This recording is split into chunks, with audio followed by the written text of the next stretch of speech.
বাংলাদেশের বিরোধী রাজনৈতিক দলের একজন বড় মাপের নেতা ব্যারিস্টার আসাদুজ্জামান ফুয়াদ তিনি এই রাজ্যের পশ্চিমবঙ্গের শাসক দল অর্থাৎ তৃণমূল কংগ্রেসের কয়েকজন নেতাকে সিপিএম এর কয়েকজন নেতাকে দাওয়াত দিয়েছেন, ইনভাইট করেছেন, নিমন্ত্রণ করেছেন। মমতা বন্দ্যোপাধ্যায়, অভিষেক বন্দ্যোপাধ্যায়, রচনা ব্যানার্জি, দীপক অধিকারী, জুন মালিয়া, কুণাল ঘোষ, দেবাংশু ভট্টাচার্য, সিপিএম এর নেতা বিকাশ রঞ্জন ভট্টাচার্য সহ অনেককেই ইনভাইট করেছেন। সবার নাম আমি বললাম না, সবাইকে আপনারা চেনেনও না। যাদের নাম আপনারা শুনেছেন, যাদেরকে চেনেন তাদের নামই বললাম। কেন ইনভাইট করেছে, কিসের দাওয়াত দিয়েছে, সেটা ব্যারিস্টার আসাদুজ্জামান ফুয়াদের মুখ থেকেই শুনে নিন, তারপরে আমি এই বিষয়ে বিস্তারিত আলোচনা করব। মুসলমানদের উৎসব আসলে আমাদেরকে এটা বুঝাও, মুসলমান ছেলেমেয়েদেরকে এটা বুঝাও যে হোলি খেলা রঙের উৎসব করা যাবে। সবাইরে যদি সার্বজনীন হয় সবাইরে বুঝাও। আগামী কোরবানের অগ্রিম দাওয়াত দিয়ে দিলাম সবাইরে, সার্বজনীন দাওয়াত।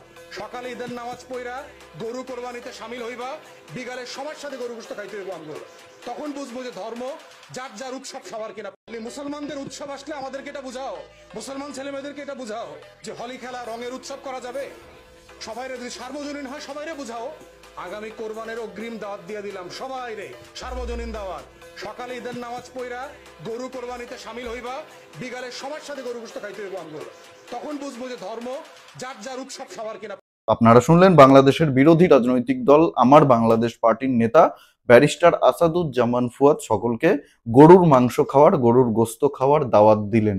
যারা বিশ্বাস করেন ধর্ম যার যার, কিন্তু ধর্মীয় উৎসব সবার, এই নীতিতে যারা বিশ্বাস করেন তাদের সকলকে তিনি দাওয়াত দিলেন। তিনি বললেন, আসুন ঈদের দিন সকালবেলায় একসঙ্গে সবাই নামাজ পড়ি, তারপরে গরু কুরবানি করি, একসঙ্গে একসঙ্গে বসে গরুর গোস্ত খাই।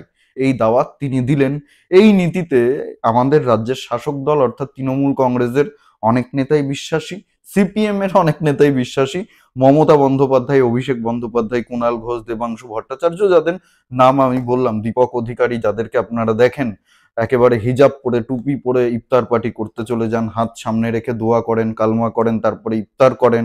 তারা সবসময় বলেন যে ধর্ম যার যার, উৎসব সবার, সেই ধর্মীয় উৎসব সবার। বিকাশ রঞ্জন ভট্টাচার্য গরুর মাংস খেয়ে এটা প্রমাণও করে দিয়েছেন। এদের সকলকেই তিনি দাওয়াত দিয়েছেন। ব্যারিস্টার আসাদুজ্জামান ফুয়াদ তিনি সকলকেই বলেছেন যারা এই নীতিতে বিশ্বাসী, এই নীতিতে সবাই বিশ্বাসী, যাদের নাম আমি বললাম, তারা কেউ এটা অস্বীকার করতে পারবেন না। মমতা বন্দ্যোপাধ্যায় থেকে শুরু করে অভিষেক বন্দ্যোপাধ্যায়, কুণাল ঘোষ, দেবাংশু ভট্টাচার্য, কেউ এটা অস্বীকার করতে পারবেন না যে তারা বিশ্বাস করেন না এই নীতিতে।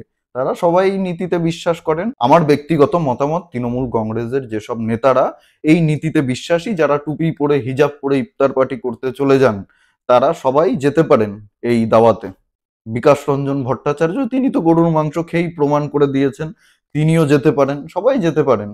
তারা গরুর মাংস খেয়ে এই দাওয়াত রক্ষা করতে পারেন, আমাদের কোনো আপত্তি নেই। দেখুন, কে কি খাবে সেটা তো আমি ঠিক করে দেব না, সেই বিষয়ে আমি কোনো মন্তব্য করতেও চাই না।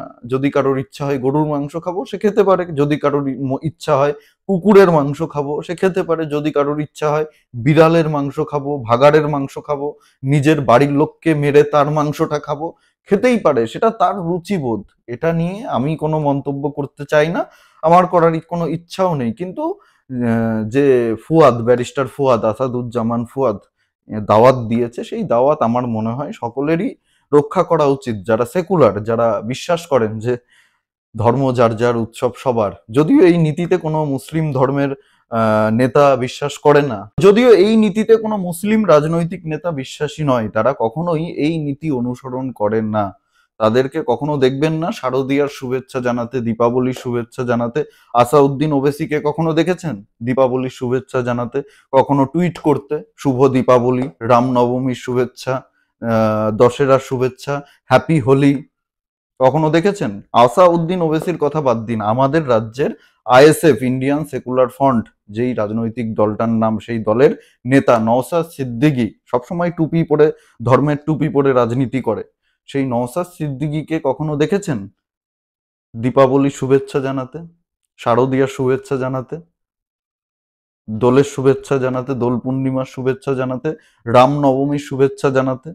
কখনো দেখেছেন কোনো মন্দিরে গিয়ে প্রসাদ খেতে, পুজো করতে, ভোটের কারণে, ভোটের স্বার্থে, ভোট ব্যাংকের স্বার্থে? কখনো তারা করে না। আসলে এই ইন্ডিয়ান সেকুলার ফ্রন্ট যে দলটা তৈরি করা হয়েছে, সেটা আপনাদেরকে বোকা বানানোর জন্য, যদিও আপনাদের জন্য এই শব্দটাই ব্যবহার করা উচিত, তবু আমি বলছি আপনাদেরকে বোকা। আপনারা অলরেডি বোকা, আপনারা নির্বোধ। আপনাদেরকে বোকা বানাতে গেলে খুব একটা বেশি কষ্ট করতে হয় না। আপনাদেরকে বোকা বানানো খুব সহজ, আর এরা খুব সহজেই আপনাদের ঘাড়ে কাঁঠাল ভেঙে খেয়ে যাচ্ছে। এই ভণ্ডামিগুলো শুধুমাত্র আমাদের ধর্মের কিছু রাজনৈতিক নেতারা করে। এই যে রচনা ব্যানার্জি এখন হিজাব পরে ইফতার করছে, একটা ছবি দেখলাম কিছুদিন আগেই। এত বছর ধরে তিনি কখনো গেছেন? তিনি তো বহু বছর ধরে অভিনয় জগতের সঙ্গে জড়িত। কখনো দেখেছেন রচনা ব্যানার্জিকে এর আগে ইফতার পার্টিতে যেতে, মাথায় হিজাব পরে ইফতার করতে? দীপক অধিকারী দেবকে কখনো দেখেছেন তৃণমূল কংগ্রেস জয়েন করার আগে, ভোটে দাঁড়ানোর আগে ইফতার পার্টি করতে গেছে? অনেক মুসলিম কলিগদের সঙ্গে তাদের ওঠা বসা, অনেক সহ অভিনেতা রয়েছে মুসলমান। রচনা বন্দ্যোপাধ্যায়ের সঙ্গে অনেক মুসলিমদেরই হয়তো পরিচয় রয়েছে, দীপক অধিকারীরও অনেক মুসলিমদের সঙ্গেই হয়তো পরিচয় রয়েছে। কখনো এই রাজনীতির বাইরে গিয়ে তাদেরকে দেখেছেন ইফতার পার্টি করতে, তাদের সেই বন্ধুদের সঙ্গে বসে? একটা ছবি দেখাতে পারবেন?